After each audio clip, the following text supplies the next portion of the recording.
Hey, Roland and Susan, thanks for being here. All the rest of you don't know who guest is, but thanks for being here. I started out playing flute for you that I always like to begin with in my regular programs, and I usually like to end with it as well. Um, I seem to have, of all the flutes that I carry around with me, I seem to have half dozen or less that I really count on. Hey, Roland. And I'm thinking that I need to expand the kind of flutes that I have to play with. The other thing have been thinking about. Hey, how are you? Is that Cliff? Hey, Cliff. I wondered about the songs, that I'm playing for you because I don't normally. Hey. I don't normally play Christmas songs, and it kind of reminds me of a program I did several years ago when the Borders bookstores were still around. I got called on I think it was in November of the year with my friend Georgiana Sanchez, who is a great storyteller and a poet. She's been published in a couple of books, a couple of anthologies of Native literature put out by the University of Arizona Press. And I worked with her a few times accompanying her stories. And this was at the time when I was still finding my own voice for my own stories. Hey, Lightyear, I don't know, everybody's got their nom de plume, if that's what you want to call it. So I was working with Georgiana, and it was in the month of November, and it was the same time that Russell Means came out with his book. Forgot the name of it now, but it was a very popular book at the time. And November's the Native American Heritage Month, so Georgiana and I were part of that month at Borders, and it was the largest Borders store in California, I think, at that point. It was on 3rd Street in Santa Monica. Some of you may be familiar with that. That street, it's the one they close off, and everybody can walk through it, during the day and evening, and there's all kinds of restaurants and shops. Anyway, so the folks at Borders seemed to like what I was doing as well as what Georgiana did, and they said that it was the best crowd they'd ever had until they got, what's his name, the shock jock, I forgot his name. He had a book that just came out, too, and his bio or something, autobiography. And so they had him come in. Okay, who can not hear? I'll try to turn the sound up as much as I can.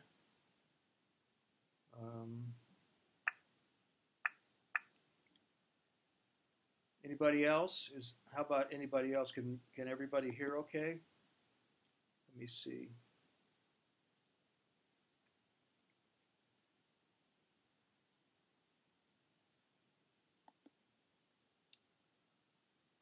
I don't know where else to turn it up. Maybe I should be closer to the mic. Okay. I don't know what I can do. I don't know what I can do to turn it up. Let's see. I know it's up here. Okay, the only thing I can do is try to get closer to the mic. When I was playing the flute, could you hear that okay?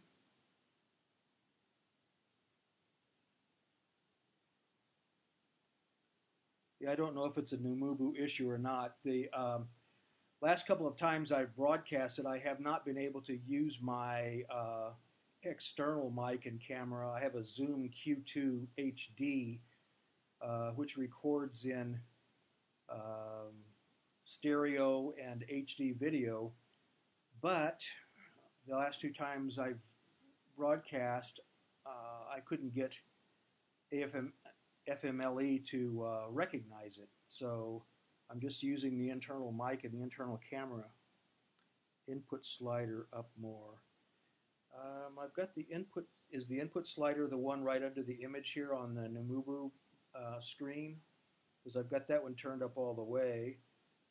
I have the one turned up all the way. Two of them turned up all the way on AFMLE. Let me see. I don't see anything that I can turn up here without.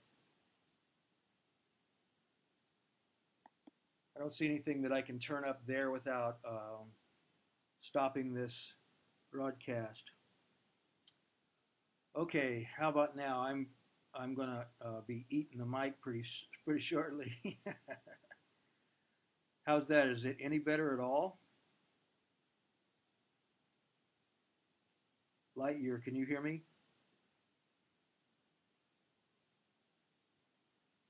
Okay, well, I'm just going to go ahead. Oh, I'm sorry. That's too bad. What can I do? Don't know what else I can do. Got this turned up. The input. I think this is the input. As far as it'll go, I've got the laptop itself turned up as far as it'll go, and I thought I had the AFMLE, the external encoder, turned up. Okay.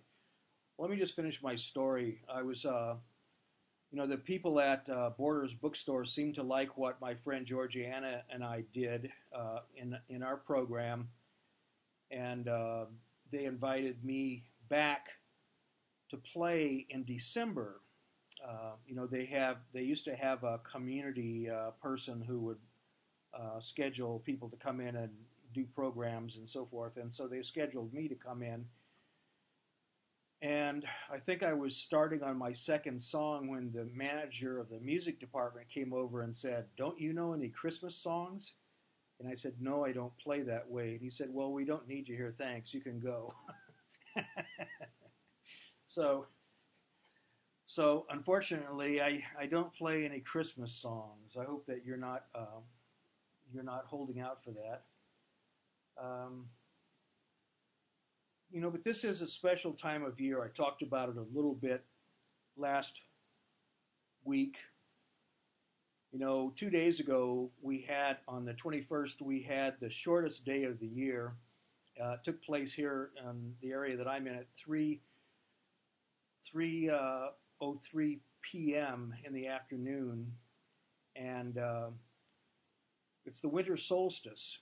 And what I tried to pass on to everybody then is that throughout ancient times up until the present, the solstice has been a time of renewing, of renewal. There's a lot of ceremonies of renewal, and a lot of it had to do with renewing the light of the sun, because the days were getting shorter and shorter, and people were really concerned about whether the sun was just going to wink out. So, it'd be interesting to have been able to count the number of mountaintops that had fires going around on top of them, and with circles of people around them chanting and singing and trying to bring the sun back.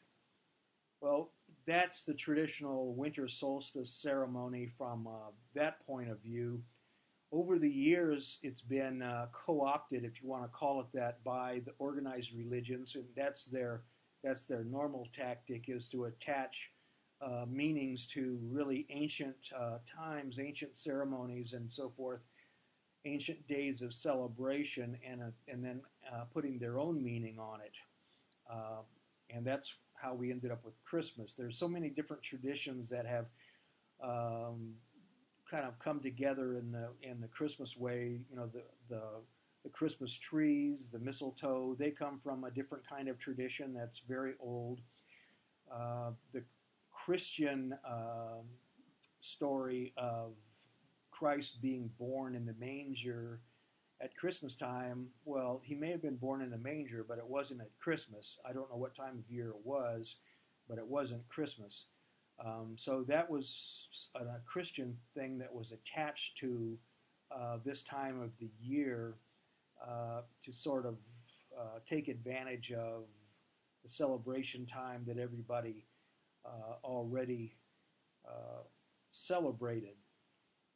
The thing about this time of year is that not only is it about renewing the life of the sun, but it's about renewing all of life, because all of life on the earth depends on the light of the sun, and that includes us. That includes our own internal lives as well. And one of the things that I just wanted to pass on about that is that I didn't mention last week is that as each day gets a little bit longer, and that's what's happening right now since the 21st, this is the second day of the sun being up in the sky a little bit longer each day, we should be adding more of our own kindness to the same degree, our own gratitude, our own forgiveness, all of the things that make the world a happier place, our smiles, our helpfulness to other people. And, there's a spirit associated with this time of the year that needs to be held on to at all costs, despite all the commercialism and this and that materialism and so forth that human beings seem to think is so important at this time of year. We need to keep in mind the spirit of the time and try to keep it going for longer into the year in our own minds and in our own hearts. I like to talk about what I think of as the circle of compassion. And I read a story today written by a woman who was, she lived in New Hampshire somewhere. She was a biologist, and she obviously knew how to track animals and so forth. And she was going for a little walk out in the snow, and there was just some fresh snow that was starting to drop on top of the snow that was already on the ground. She got to a certain point where the trails went in different directions, and she was going to take the one that she had in mind when she began her walk, but she noticed that the other trail, there were some very large footprints there, and there was also a small spot of blood. And she was a little bit concerned because she was out there by herself. She was not a large person, et cetera, et cetera. She didn't know what the large footstep and the spot of blood were telling her, but it gave her the creeps a little bit. But she decided that she would have to follow it to see what was going on, or else she would never have any kind of closure, or she'd never forgive herself for not doing it. So she carefully followed the footprints, and she kept seeing more blood. And then she came up on a place where she noticed that the footprints had gone away off into a different direction, and there was a larger spot of blood and a little depression in the snow where it looked like whatever was bleeding had been laying there. And then she saw that the footprints that had gone off had come back pretty much from the same direction and slightly different path, pulling what looked like an empty toboggan from the print that it made in the snow. She was able to determine all of these things just by looking at the tracks. And so she decided to go and see what was going on. She started to think that maybe what she was seeing was blood from a deer, and that the man, presumably a man because the footprints were so large, had gone to get the toboggan to put the deer on it. Either the deer was dead or very much injured. And so she followed it very carefully, and she got to the point where the new snow was starting to obliterate the tracks, so she was very careful to make sure that she didn't lose it, but she didn't want to happen on this person right in the middle of something that might be dangerous. So she got to a point where there were some balsam fir trees, a small copse of trees. I don't know if you've ever smelled balsam fir trees, but it's a really, really beautiful smell. I've smelled them in the White Mountains in Vermont, and it was, I would love to have those kind of trees around me all the time. So she got into the middle of this thicket following the tracks, and then she saw a large pile of fir boughs in this little clearing. And so she carefully went over to the pile, and she lifted it up, and sure enough, there was the carcass of a deer, and it was obvious from the bones that were sticking out and so forth that it had been hit by something really heavy, and she assumed it probably was a car. And the tracks didn't go back the way the man's tracks didn't go back the way they came. They looped around and went back to where she had started in. So she followed the tracks back out to that same spot, and she got out to where there was a small road that she had walked on getting to this trail, and she saw something that she hadn't seen the first time, which was a depression of the deer that was deep in the snow, obviously where the vehicle that hit it had thrown the deer into the snow. And it was a perfect image that almost looked like an angel to her. Not everybody sees angels as easily as others. And so she realized that what had happened was this man had come upon the injured deer, and instead of or dying deer or already dead deer, and instead of just walking on, he had stopped and interrupted his day with his family and feasting and so forth to go back and get the toboggan and take the deer somewhere away from paths and away from people where it could have a more or less decent burial as much as you can in that kind of situation. But at least it was away from where kids and curiosity seekers would be bothering it. And she thought about that, and she realized, that this person probably didn't even say anything to anybody about it, that this person had done this on their own out of respect for the spirit of the deer. And, it was something that he just did because he felt like it needed to happen. And, it's kind of the stories when you talk about blood and, the creepiness of following tracks in the snow and so forth, it doesn't sound like it would have that positive meaning to it.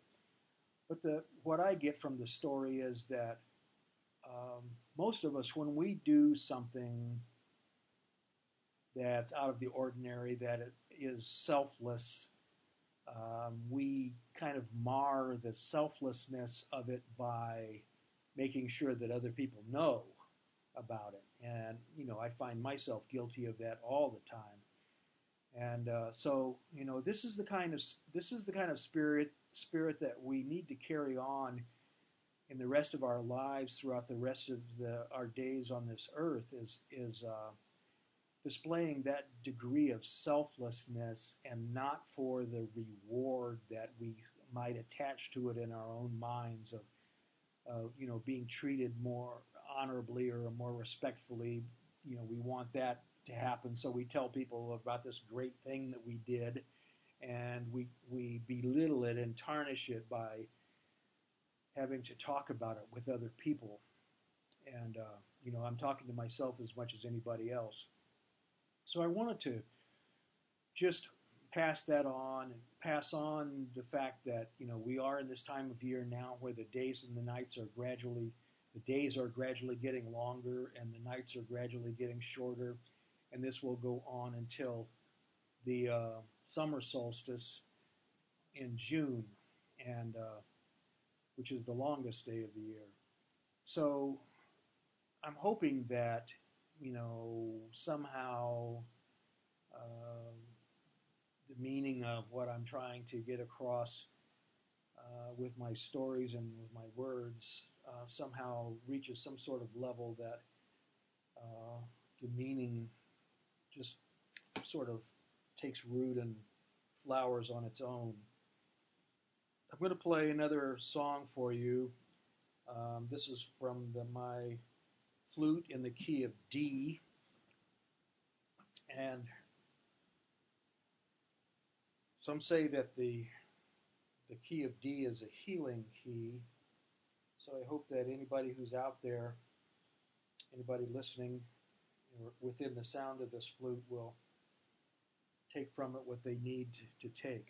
So this is my key of D flute.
I almost put myself to sleep when I play that flute. I did put myself to sleep once. Years ago, I was on a contract for about 7 years with the Orange County Performing Arts Center to go to schools and do assemblies. And I've been playing all over the place, including the schools. And I ended up playing 27 times, 27 programs at 7 different events in 9 days, and I was exhausted, driving from one place to another, loading and unloading, setting up and tearing down my PA.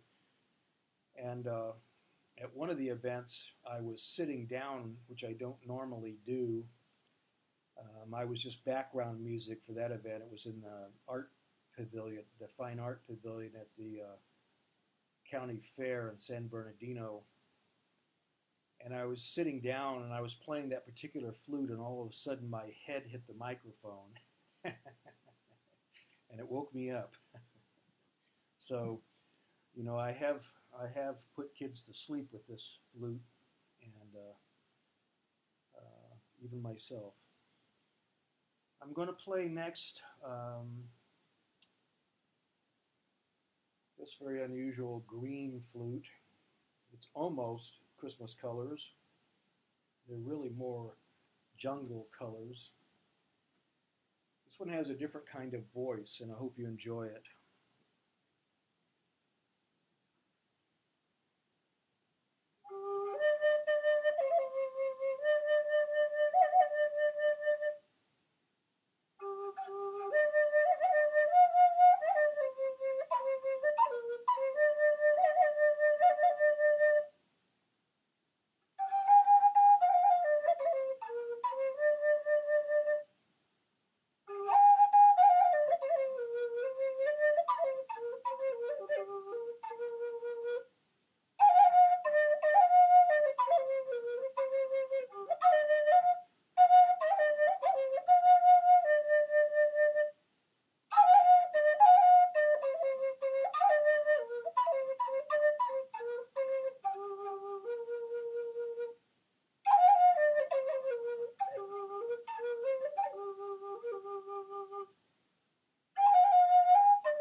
I don't know if you could hear that whistling sound at the end.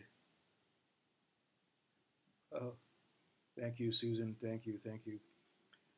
The whistling sound at the end is similar to the mating call that a male elk makes as part of his, it's a high whistling sound from his throat. And these flutes are called elk whistles by the native people of the Great Plains because you can make that same whistling sound with these flutes. In fact, there is a type of elk whistle that is really just a whistle. These flutes are a combination of a whistle and a flute. The ethnomusicologists call it a flageolet, which is, like I said, a flute and a whistle. The sound-making mechanism is the sound-making mechanism of a whistle, and with the rest of it being the flute. There is a traditional elk whistle that's nothing but a whistle, and it was actually used for hunting. Today elk hunters use elk calls. You can make calf sounds, cow sounds, bull sounds, etc. And maybe that would be interesting to try myself one of these days.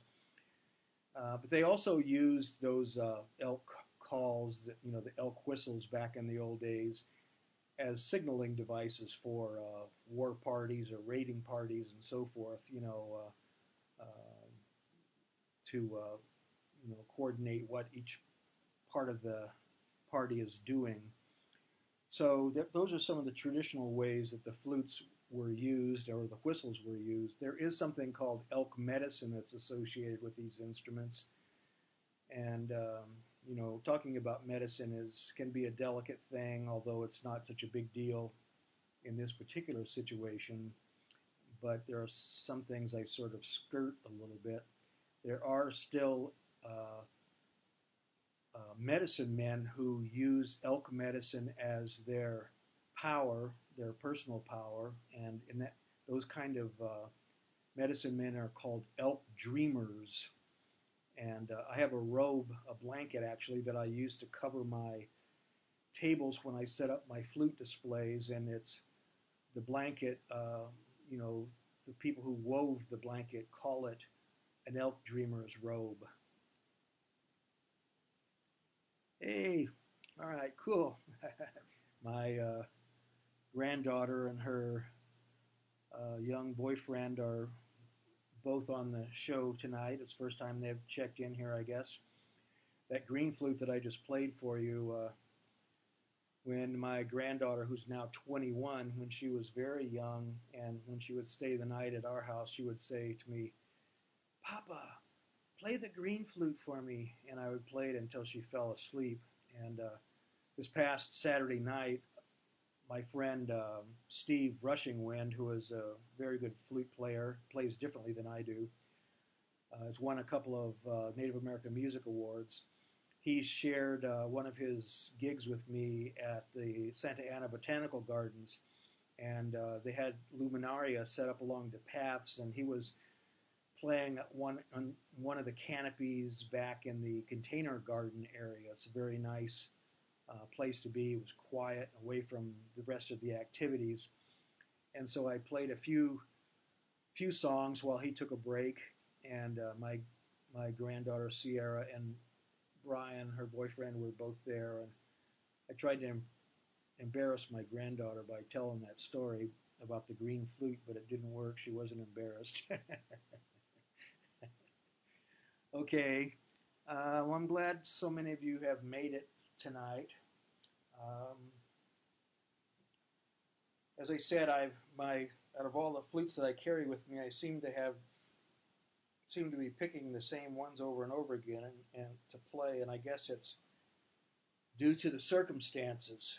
When I play in sound healing workshops at a world famous health spa down in Tecate, Mexico, once or twice a year, and there I can't play any of these flutes because none of them are quiet enough for the sound healing workshops. I have to play my largest diameter flutes so that I can get the deepest sound possible, and I slow my breath down to the point where I'm almost not even blowing into the flute in order to get the lowest sound that I can make. So this is going to be my fourth song. Usually I only do about 4 songs in this broadcast, but I'm not talking as much as I usually do. Let me see if I adjusted this right. This piece here is the sound making. It's a wind controller. It's part of the sound making mechanism. See these holes right here. This piece here controls how my breath goes into and across this sharp edge on this air hole right here. It takes the place of the embouchure you would have to have if you were playing a transverse concert flute or a side-blown concert flute. It takes the place of you having to do that. But on this one, I like to make sure of where it is as much as possible, because this flute has more than 1 octave. Most of these other flutes only have about 1 1/4 octaves. The second one is when you overblow on the high notes. This one, I can, there's a predictable place when I play up and down the scale where I want the octave break to take place. And so how I have this adjusted is very important to make sure I hit that place where I want the octave to break. And you can maybe hear how it sounds when I play the flute. This is my drone flute made by J.P. Gomez. You can find his flutes. His website is heartsongflutes.com. He lives in Sedona, Arizona, and this is one of the flutes that he's built.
Last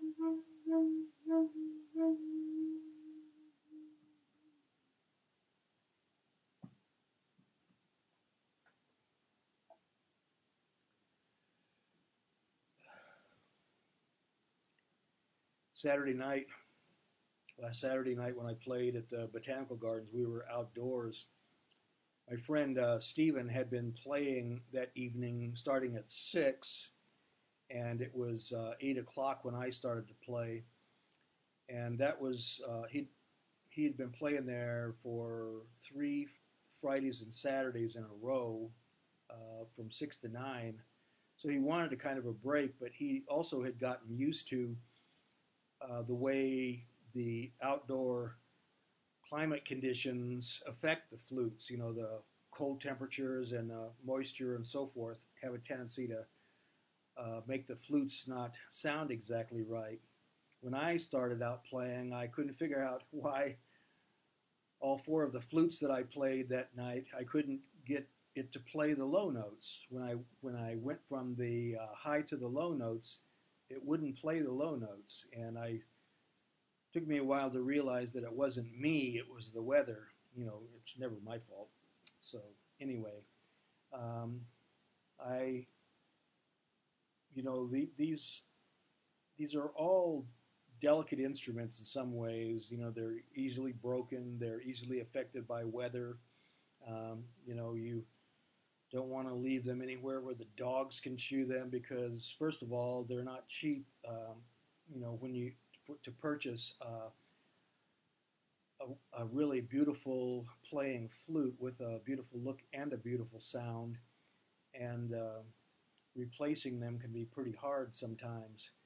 You get attached to the sound that a particular flute makes, and you don't want to lose it. So I'm glad that Stephen has gotten through all those play dates without damage to any of his flutes, and hopefully next time I'll be a little better prepared myself.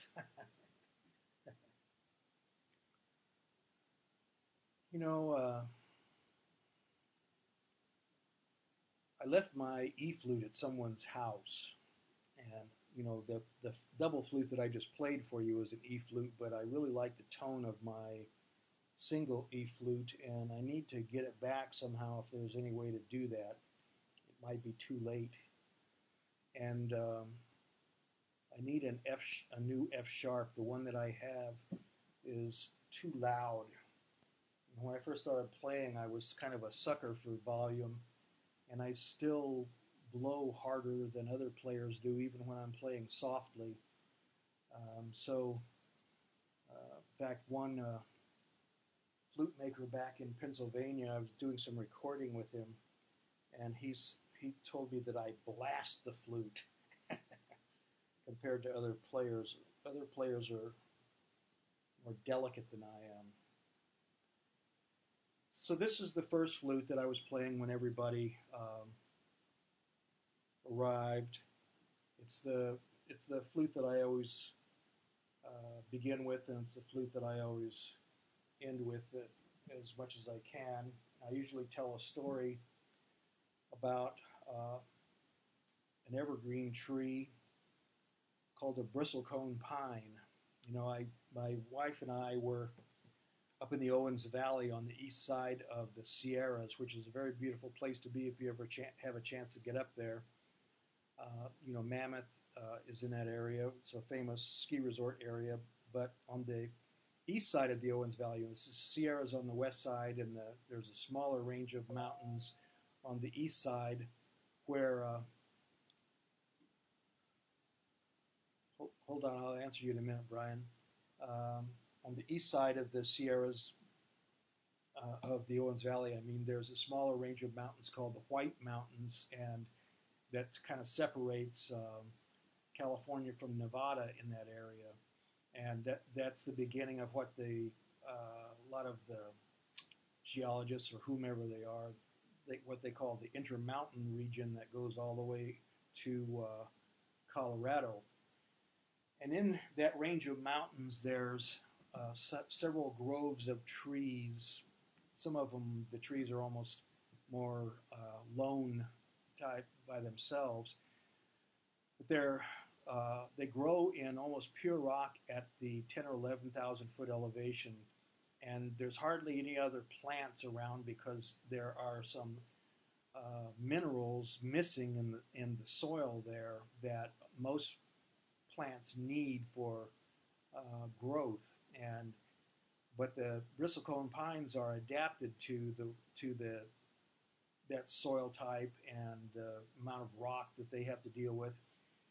And they're at such a high elevation that the snow load and the wind are also a problem. They break the limbs of the trees, and trees themselves are very slow growing, and because they're so slow growing, they're very solid, hard wood. And the thing that's interesting is that even though they're small, broken, twisted looking trees, they're the oldest living thing on the face of the earth according to the dendrochronologists. Those are the people who study the ages of trees. You know, they don't consider the stones to be living things like native people do. They've determined that some of those trees there are as much as 10 or 11,000 years old. And they don't like to talk about, you know, where the oldest ones are because people will come up there and cut them. You know, there was a time when there was some gold mining going on up in that area, and they were cutting these 1,000-year-old trees down for firewood. Yeah, so they try to protect the trees as much as possible today. And when Jane and I were there visiting with those grandfathers, as I thought of them, I asked for a gift, and I put a little bit of the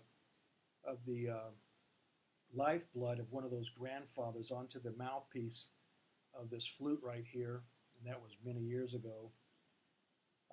And I wanted to do that because I was hoping that when I played this flute, when I tasted the taste of that lifeblood of that grandfather, that it would remind me of something that I thought I needed to remember. You know, I'm in my 70s now. It used to be when I was in my 50s, I would talk to my audiences and say, you know, those of you out there who are old enough to be my grandparents, you know, I'm not very old, but you're not very old either. Well, now I can't say that because I'm the old grandfather of the grandfather. Pine pitch, yeah, it's right. It's the sap of the tree. You know, I marked my flute with some of the pitch that was running down the side of the tree, so I didn't wound it to make that happen. You know, you're not allowed to harm those trees at all. Anyway, you know, I was looking for a sense of perspective about my place in the circle of all living things. You know, I'm old now in human years. You know, I can feel my body starting to fail me in here and there, but I haven't been here very long, and I know that. I like to use the example of teachers who teach about the history of the earth, who might put a chart over the top of the blackboard at the front of the room that goes from one corner of the room to the other corner of the room, and most of the chart would be about the dinosaurs. But you know, the human history, the history of the two-leggeds, is about this much at the very end of the chart. You know, if it's a 25-foot long chart, it might be the last half of an inch or something is about the two-leggeds. And yet, in the brief time that we've been here, we've figured out how to destroy everything. You know, the earth, the soil, the air, the water, ourselves. And, you know, we're the ones who are responsible for the future of the earth. You know, there is no other creature on the earth that does things the way man does. There's an old Ojibwe prayer. The Ojibwe is some people, that's the pronunciation that some people give to, other people call Chippewa, and then they call themselves Anishinaabe. But they have an old prayer that says something like, of all the living things on the face of the earth, It's only the two-leggeds that are broken. And, you know, the history of the earth,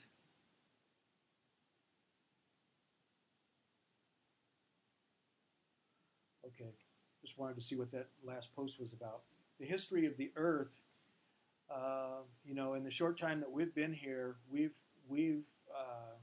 put ourselves in the position basically of eradicating ourselves, because we could destroy the air and the water and the soil, etc. But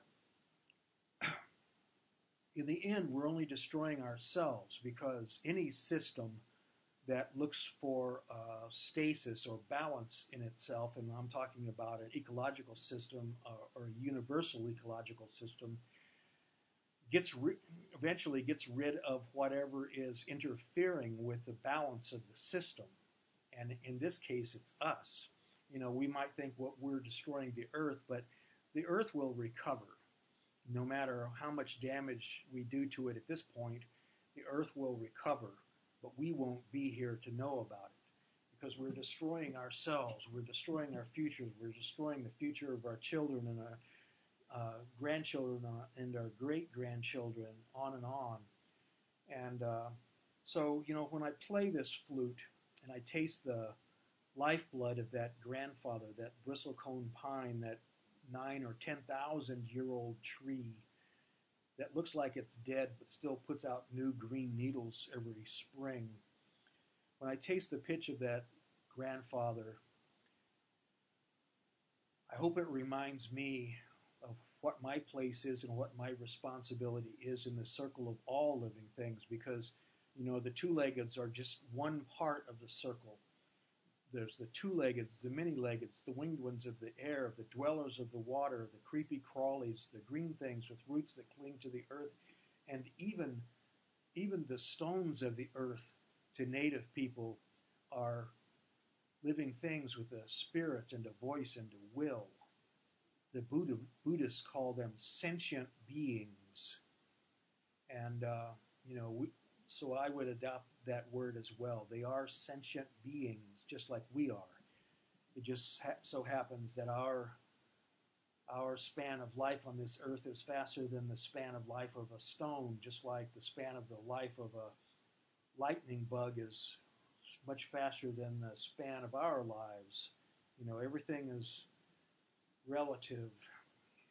So when I play this, I hope that my words have some meaning beyond just words, that they illuminate something inside you, inside your heart, inside this part of your body, that helps you remember what the future of the earth will be if we can't do things differently than the way that we're doing them now. That we need to expand our circles of compassion. We need to be more selfless. We need to exhibit more gratitude, more forgiveness, more generosity.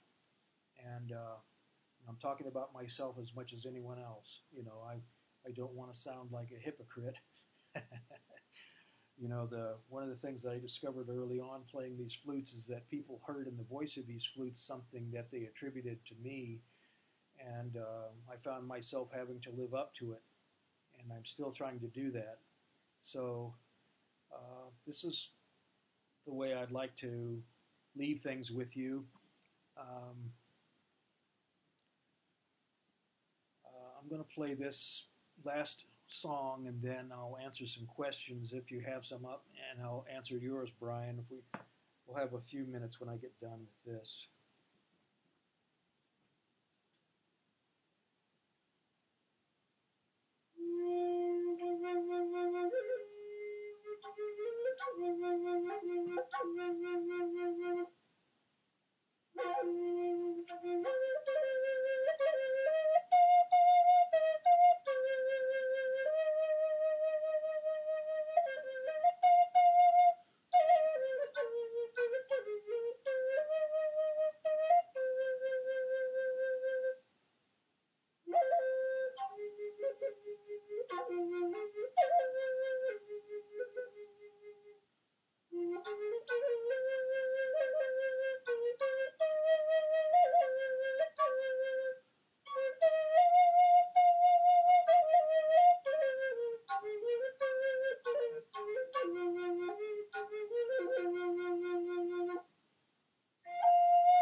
Well, thank you, everybody. Brian, I have some flutes made by two different flute makers that are, I think of them as student flutes. You know, I bought a number of them in one key or another because I occasionally teach flute playing classes, and I'm scheduled to teach again this year in the Claremont Folk Festival in May. And so I usually have some of those flutes, and you know, I typically can I typically sell them for about $100 a piece, but I have some that I might be able to pass on at a better price than that. So just contact me separately, and we can take care of that if you're interested. It's a good way to start learning to play. You need to make sure that it's a well-made flute.